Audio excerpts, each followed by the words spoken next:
برادران اسلام و عفت ماں پردہ نشین خواتین اسلام، رسول اللہ صلی اللہ علیہ وسلم کا ارشاد ہے اکثروا من ذکر ہاضم اللذات۔ اللہ کے رسول صلی اللہ علیہ وسلم اکثر یہ کہا کرتے تھے کہ تم لذتوں کو توڑ دینے والی چیز کو یاد کرو، یعنی کہ موت ایک اٹل حقیقت ہے۔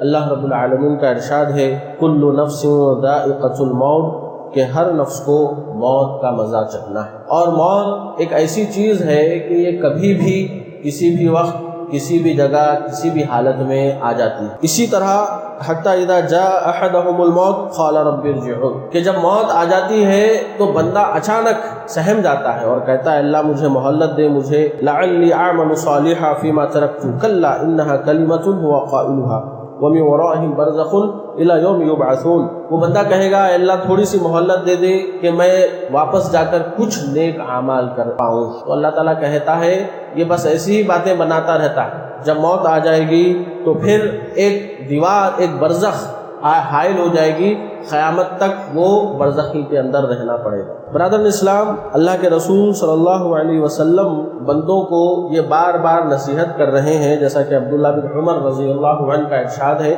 اللہ کے رسول صلی اللہ علیہ وسلم نے ایک موقع پر میرے دونوں کندھوں کو پکڑا اور ایک خاص نصیحت فرمائی کن فی الدنیا کأنک غریب و عابر سبیل، دنیا میں ایک اجنبی کی طرح رہو یا کوئی مسافر کی طرح رہو، یہ دنیا ہمیشگی کا ٹھکانہ نہیں ہے، جیسا مسافر گزر جاتا ہے اسی طرح یہ دنیا گزرگاہ ہے، یہاں سے گزرنا ہے، اصل جو ٹھکانہ ہے وہ آخرت ہے، اصل جو ٹھکانہ ہے وہ خبر۔ ایک اجنبی کی طرح رہو، اجنبی دل نہیں لگا لیتا اس جگہ سے، اجنبی کیا ہے دل نہیں لگا لیتا کسی بھی چیز، تو دل لگانے کی دنیا نہیں ہے، جگہ دل لگانے کی یہ دنیا نہیں ہے، یہ عبرت کی جا ہے، تماشا نہیں۔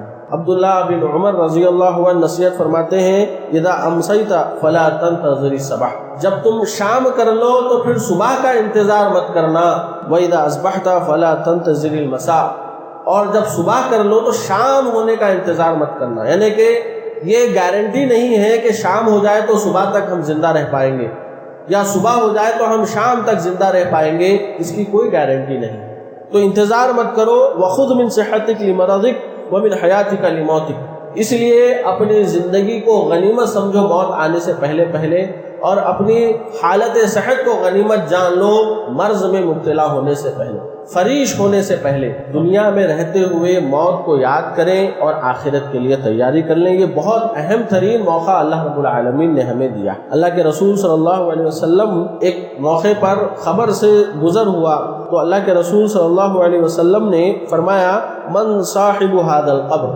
یہ خبر والا کون ہے؟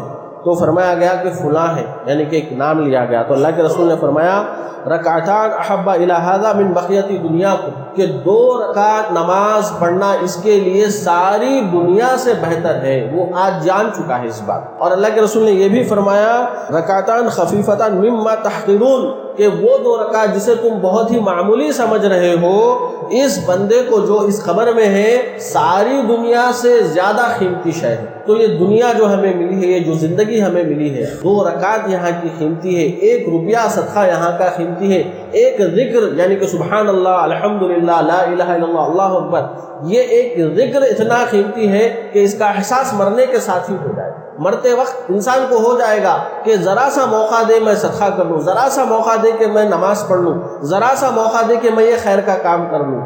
تو جب اللہ رب العالمین نے یہ موقع دیا ہے تو ہم اس موقع کو غنیمت سمجھیں۔ قرآن مجید میں ارشاد ہے فَمَنْ كَانَ يَرْجُو لِقَاءَ رَبِّهِ فَلْيَعْمَلْ عَمَلًا صَالِحًا، جسے اللہ سے ملاقات کا یقین ہے اسے چاہیے کہ نیک اور اچھے عمل کر لے، نیک اور اچھے عمل کرنے کی ترغیب دلائی گئی ہے۔ آپ دیکھیں گے کہ نیک اور اچھے عمل کرنا ہی جو ہے کامیابی ہے۔ جب کوئی مر جاتا ہے تو قرآن و حدیث میں بیان کیا گیا کہ اس کے نماز جنازہ پڑھی جائے، اور پھر کہا گیا کہ جو نماز جنازہ میں شریک ہوتا ہے اس کو ایک خراج یعنی کہ احد پہاڑ کے برابر اتنا ثواب جو ہے اس کو ملے گا۔ کئی کلومیٹر پر محیط احد پہاڑ ہے، کئی اونچا، کئی وزنی، اتنا بڑا ثواب سے اس کو جو ہے نوازا جائے گا۔ صرف جو ہے 4 تکبیرات اس کے اندر ہوتی ہے نماز جنازہ میں، تو اتنی ہلکی نماز کے پر اتنا زیادہ اجر اس کو دیا گیا ہے۔ اور پھر فرمایا کہ جو تدفین تک ساتھ رہتا ہے اس کو 2 خیرات ثواب سے نوازا جائے۔ کیوں ترغیب دلائی جا رہی ہے؟ کیوں ہر ایک کو کہا جا رہا ہے کہ نماز جنازہ میں شریک ہو، یہ تمہارا حق ہے، تم پر حق ہے اور اتنا ثواب ہے؟ کیونکہ جو بندہ زندہ ہے اس کو یاد دہانی ہو جائے کہ آج جو تمہارے سامنے مرا پڑا ہے، جس کی آنکھیں بند ہیں، کل تم اس کی جگہ پر ہو سکتے ہو، تمہیں موت کی یاد آ جائے اس لیے۔ اور وہاں پر جو دعا کی جاتی ہے کہ اے اللہ جب تک ہمیں زندہ رکھ، اسلام پر قائم رکھ، اور جب ہمارا خاتمہ ہو تو ایمان کی حالت میں فرمانا، یہ اس دعا کے اندر بیان کیا گیا۔ تو اس کا مطلب یہ ہے کہ اگر کوئی بندہ زندہ رہتا ہے اور ایمان کی حالت میں زندہ رہتا ہے اور مرتا ہے تو ایمان کی حالت میں مرتا ہے تو یہ بہت بڑی کامیابی۔ اللہ کی اگر توفیق سے بندہ آخری وقت تک ایمان کی حالت میں رہتا ہے، جیسا کہ اگر کوئی بندہ مر رہا ہے لیکن وہ فجر کی نماز باجماعت ادا کر رہا ہے، صبح کے اذکار کیا ہے، اس کے بعد ناشتے کے وقت اس کی موت ہو جا رہی ہے، تو یہ کتنے شرف کی بات ہے کہ بندہ ایمان کی حالت میں جو ہے انتقال کر گیا ہے۔ یہ بہت بڑے شرف کی بات ہے، بہت بڑے عظیم مرتبے کی بات ہے، کیونکہ آج ہم دیکھ رہے ہیں کہ ماحول ایسا بدل رہا ہے کہ اچھے اچھے ایمان والے لوگ مرتد ہو جا رہے ہیں، خریے مرتد ہو جا رہے ہیں۔ مزدور پیشہ لوگ جو ہے، جو ماحول چل رہا ہے اس کے پیش نظر اپنے نام مسلم سے جا کے ہندوانہ نام رکھ لے رہے ہیں تاکہ ہمیں مزدوری ملتی رہے، یعنی کہ ایمان کا سودا کر رہے ہیں۔ لیکن یاد رکھیے کہ ایمان جو دولت ہے، ساری دنیا کی دولتوں سے بڑی دولت ہے ایمان، اور اس حالت میں قائم رہنا، اس حالت میں موت آنا، یہ بڑے شرف کی بات ہے۔ انسان چاہے گا کہ ساری دنیا کو میں دے دوں ہدیے میں، اور اس کے عوض مجھے عذابات سے، جہنم کے عذابات سے بچا لیا جائے، ساری کی ساری چیزیں فدیے میں دے دوں اور مجھے بچا لیا جائے، لیکن ایکسیپٹ نہیں کیا جائے گا۔ تو ساری دنیا ایک طرف ہو جائے پھر بھی ایمان کے برابر وہ نہیں ہو سکتا۔ سب سے بڑی دولت ہے ایمان کی دولت، ایمان پر قائم رہنا۔ ایک حدیث میں ہے کہ اللہ کے رسول صلی اللہ علیہ وسلم نے فرمایا، من کان آخر کلامہ لا الہ الا اللہ دخل الجنہ، کہ جس کا آخری کلمہ لا الہ الا اللہ، یعنی کہ ایمان کی حالت میں جس کا خاتمہ ہوگا لا الہ الا اللہ، یہ کلمہ توحید ہے، اس اقرار کے ساتھ کسی کا انتقال ہوگا تو وہ جنت میں چلا جائے گا۔ ایک واقعہ ہے، جیسا کہ ابو زرعہ رازی رحمہ اللہ ایک بہت بڑے محدث تھے، احمد بن حنبل رحمہ اللہ کے شاگرد تھے، ان کے ہم عصر تھے۔ تو ان کے جو شاگرد ہیں ابو حاتم رازی، وہ بیان کرتے ہیں کہ ابو زرعہ استاد ہیں، ان کے ساتھ میں بازار سے گزر رہا تھا، تو ابو زرعہ رازی نے ایک حدیث بیان فرمائی۔ وہ حدیث یہ تھی کہ من کان آخر کلام لا الہ الا اللہ دخل الجنہ، یہ حدیث بیان کرنے کے ساتھ ہی آپ انتقال کر گئے۔ تو مطلب یہ ہے کہ وہ یہ حدیث بیان کر رہے ہیں، ان کی زبان سے لا الہ الا اللہ نکلا ہے اور وہ انتقال کر گئے، تو یہ نیک لوگوں کی نشانی ہے اور خاتمہ بالخیر کی نشانی ہے کہ جو دن رات جو ہے علم حاصل کرتے ہیں، ایمان کی حالت میں وقت گزارتے ہیں، نمازوں کی پابندی کرنے والے ہوتے ہیں، اللہ اور اس کے رسول کی اطاعت و فرمانبرداری کرنے والے ہوتے ہیں، ان کی موت اس طرح شان سے جو ہے ہوتی ہے کہ ان کے کلمے سے لا الہ الا اللہ کا ذکر، قرآن و حدیث کا ذکر، دین کی باتوں کو، دین سیکھنے سکھانے کی حالت میں جو ہے ان کی وفات ہوتی ہے۔ ایک واقعہ ہے کہ اللہ کے رسول صلی اللہ علیہ وسلم کا گزر ایک یہودی کی خبر سے، جب وہاں سے گزر رہے تھے تو آپ کو آوازیں آ رہی تھیں، تو آپ نے فرمایا یہ آوازیں اس یہودی کی ہیں،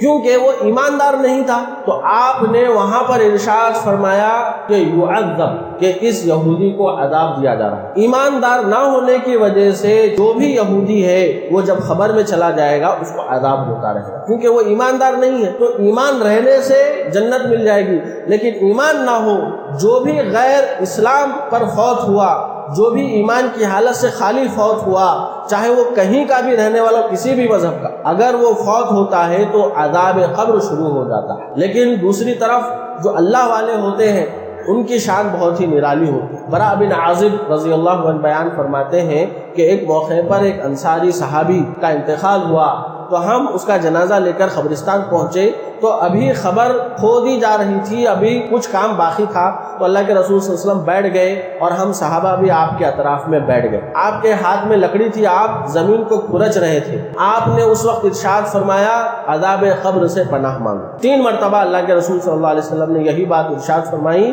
کہ عذاب قبر سے پناہ مانگو۔ اس کے بعد اللہ کے رسول صلی اللہ علیہ وسلم نے فرمایا نیک فرد کی موت کا وقت آ جاتا ہے۔ حدیث بہت طویل ہے، میں آدھی ہی بیان کر پاؤں گا۔ حدیث یہ ہے کہ جب نیک آدمی کی وفات کا وقت قریب آتا ہے، دنیا سے رشتہ ٹوٹ رہا ہے اور آخرت کی طرف وہ کوچ کرنے جا رہا ہے، نیک شخص ہے، ایماندار شخص ہے، تو ہوتا یہ ہے کہ فرشتوں کی ایک ٹیم آ جاتی ہے ملک الموت کی سرپرستی میں، حتی حد نگاہ بہت بڑی تعداد، کثیر تعداد فرشتوں کی آ جاتی ہے۔ ملک الموت سراہنے بیٹھ جاتا ہے اور جو ایماندار شخص ہے، جو نیک شخص ہے، اس سے کہتا ہے اے پاکیزہ روح چل پڑ اپنے رب کی رضامندی اور اس کی مغفرت کی طرف۔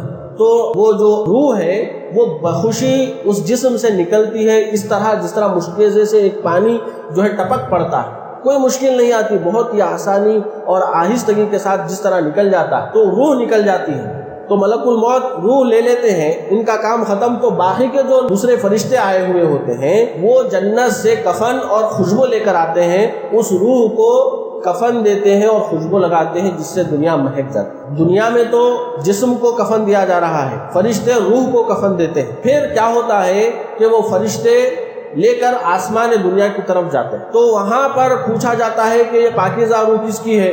تو جو اس کا پسندیدہ محبوب نام یہاں پر دنیا میں تھا، پسندیدہ جس سے پکارا جاتا تھا، وہ نام لے کر فلاں بن فلاں ہے، تو ان کو خوشامدید کہتے ہیں۔ پہلے آسمان سے دوسرے آسمان سے 7ویں آسمان تک اس کو لے جایا جاتا ہے۔ کتنے بڑے اعزاز کی بات! جو بندہ ایماندار ہوتا ہے 7واں آسمان پر اس کی روح کو لے کر جایا جاتا ہے۔ اس وقت اللہ رب العالمین کیا کہتا ہے؟ میرے بندے کا نام اس کی کتاب اندراج کر لو علیین میں اور اس کو دنیا میں لوٹا دو، کیونکہ میں نے اسی سے بنایا ہے، اسی میں ان کو لوٹایا جائے گا اور اسی سے میں اس کو اٹھا لوں گا، یہ میرا وعدہ ہے۔ تو پھر فرشتے کیا کرتے ہیں؟ اس کی روح کو لوٹا دیتے ہیں، خبر میں جو جسم ہے اس پہ اس کی روح لوٹا دی جاتی ہے۔ تو وہاں پر فرشتہ آتا ہے سوال جواب کرنے کے لیے، تو پوچھتا ہے من رب کا، تیرا رب کون ہے؟ وہ کہتا ہے میرا رب اللہ۔ تیرا دین کیا ہے؟ وہ کہتا ہے میرا دین اسلام ہے۔ یہ شخص کون ہے جو مبعوث کیے گئے؟ وہ کہتا ہے محمد صلی اللہ علیہ وسلم آخری میں۔ چوتھا سوال یہ ہوتا ہے کہ یہ تمام باتیں تجھے کہاں سے سیکھنے کو ملی؟ تو وہ کہتا ہے قرآن مجید سے، جو اللہ نے نازل کی، میں اس کو پڑھا، اس کو سمجھا، اس کے پر ایمان لایا، اس کی تصدیق۔ تو پھر کہا جاتا ہے کہ اس نے سچ کہا ہے، اب اس کے لیے جنت کا دروازہ کھول دو، جنتی لباس پہنا دو اور اس کو سلا دو۔ پھر اس کے بعد اس کے نیک اعمال جو ہوتے ہیں ایک خوشنما روشن منور شکل میں ایک شخص آتا ہے اس کے پاس، آ کر اس کو خوشخبری دیتا ہے کہ جس کا تجھ سے وعدہ کیا گیا تھا آج تجھے وہ مل گیا، اس پر خوشخبری، اس پر مبارکباد۔ وہ کہتا ہے تم کون ہو؟ اتنے مبارک، اتنے منور شخص کون ہو؟ وہ کہتا ہے میں تیرے نیک اعمال ہوں۔ تو یہاں پر بندے کی خوشی کا کوئی ٹھکانہ نہیں رہتا، وہ اللہ سے دعا کرتا ہے اللہ فوراً قیامت قائم کر دے، فوراً قیامت قائم کر دے تاکہ میں اپنے اہل و عیال سے ملوں اور جو مجھے جنت ملی ہے اس کا دیدار کروں۔ یہ آدھی حدیث ہے۔ اس کے بعد کی آدھی حدیث، جو بندہ ایمان سے خالی ہے، بد عملیوں میں گرفتار ہے، اللہ اور اس کے رسول کا نافرمان ہے، اس کے ساتھ کیا ہونے والا ہے وہ بقیہ آدھی حدیث میں بیان کیا گیا۔ برادر اسلام، ہمیں موت کو ہمیشہ ذہن میں تازہ رکھنا ہے تاکہ ہم کیا ہے اللہ اور اس کے رسول کی فرمانبرداری کر سکیں اور اللہ اور اس کے رسول کی نافرمانی سے بچ سکیں، اور یاد رکھیں کہ موت کب کس کو کہاں آ جائے پتہ نہیں۔ امام مالک رحمہ اللہ کا واقعہ ہے کہ ان کی خواہش تھی کہ وہ مدینہ میں مرے، ان کی تدفین وہیں پر۔ تو ہوا یہ کہ اللہ کے رسول خواب میں آتے ہیں تو اللہ کے رسول سے پوچھتے ہیں وہ اللہ کے رسول میں کب مروں گا اور کہاں مروں گا؟ تو اللہ کے رسول صلی اللہ علیہ وسلم اپنے ہاتھ کا اشارہ کرتے، 5 انگلیاں بتاتے اور خواب ختم ہو جاتا۔ صبح ہوتی ہے، وہ ان کو سمجھ میں نہیں آتا تو اپنے ایک آدمی کو فلاں محدث کے پاس بھیجتے ہیں کہ خواب کی تعبیر معلوم کر کے آؤ۔ جب جا کے بیان کرتے ہیں تو وہ کہتے ہیں کہ اس وقت اس سرزمین پر یہ خواب امام مالک کے سوا کسی اور کو آ ہی نہیں سکتا۔ تو وہ شخص کہتا ہے ہاں یہ امام مالک کو ہی خواب آیا تھا، انہوں نے نام لینے سے منع کیا تھا اس لیے میں نہیں لے رہا۔ انہوں نے کہا کہ اللہ ہی غیب کا علم جاننے والا ہے، لیکن یہ جو 5 کا اشارہ اللہ کے رسول علیہ السلام نے کیا ہے یہ سورہ لقمان کی آخری آیت کی طرف اشارہ، جس میں 5 باتوں کی طرف اشارہ کیا گیا ہے۔ وہ 5 باتیں جو اللہ کے رسول صلی اللہ علیہ وسلم نے ارشاد فرمائی، جس میں اللہ رب العالمین کا ارشاد ہے کہ انسان کب مرنے والا ہے اور کہاں مرنے والا ہے اس کا علم صرف اللہ کے پاس۔ تو اللہ ہی کو پتا ہے، اپنی مرضی سے میں یہاں مروں گا، اپنی مرضی سے میں فلاں دن کو مروں گا، ہم طے نہیں کر سکتے۔ اچھے خاصے ہٹے کٹے، بہت ہی اچھا جسم جس کا تھا، بہت ہی صحت مند دکھتے تھے، اچانک ہارٹ فیل ہو کے مر جاتے۔ لیکن جو بیمار حال ہیں، جن کو رہنے کا ٹھکانہ نہیں ہے، فٹ پاتھوں پر زندگی بسر کر رہے ہیں، بیماریوں میں مبتلا ہیں، لیکن وہ کئی سال جو ہے جیتے رہتے ہیں۔ تو اللہ کی مرضی ہے، جب اللہ رب العالمین نے لکھ دیا ہے جب ہی جو ہے انسان کو موت آ کر رہے گی۔ لیکن کہا جا رہا ہے کہ بچہ بھی مر سکتا ہے، بوڑھے بھی جو ہے بہت دنوں تک زندہ رہ سکتے ہیں، تو اپنی موت سے غافل نہ رہیں، کبھی بھی آ سکتی ہے تو تیار رہنا ہے۔ صبح ہو جائے تو شام تک انتظار نہ کریں، شام ہو جائے تو صبح تک انتظار نہ کریں، ایسی حالت میں زندگی گزاریں کہ کبھی بھی موت آئے تو ہم تیار رہیں۔ یہ کبھی تب ہو سکتا ہے جب ایمان کے ساتھ ساتھ عمل صالح کی زندگی بسر کرتے ہیں، اللہ اور اس کے رسول کی نافرمانیوں سے بچتے رہیں، تبھی یہ ممکن ہے۔ اور حدیث میں بیان کیا گیا، جو اللہ کی ملاقات کو پسند کرتا ہے اللہ بھی اس کی ملاقات کو پسند کرتا، جو اللہ کی ملاقات کو پسند نہیں کرتا اللہ بھی اس سے ملاقات کو پسند نہیں کرتا۔ یہ ملاقات کو پسند نہیں کرنے والے کون لوگ ہیں؟ جو دنیا سے دل لگا لیے ہیں، جو دنیا کے عیاشیوں میں مبتلا ہیں، یہ نہیں چاہتے کہ وہ اللہ سے ملیں، یہیں پر وہ جی رہے ہیں۔ تو ہم دعا کرتے ہیں کہ رب العالمین ہمیں جب تک دنیا میں رکھے ایمان و اسلام کی حالت میں زندہ رکھے، خاتمہ ایمان کی حالت میں فرمائے۔ آمین۔ اقول قولی ھذا استغفر اللہ لی ولکم ولسائر المسلمین من الذنب فاستغفروہ انہ ھو الغفور الرحیم۔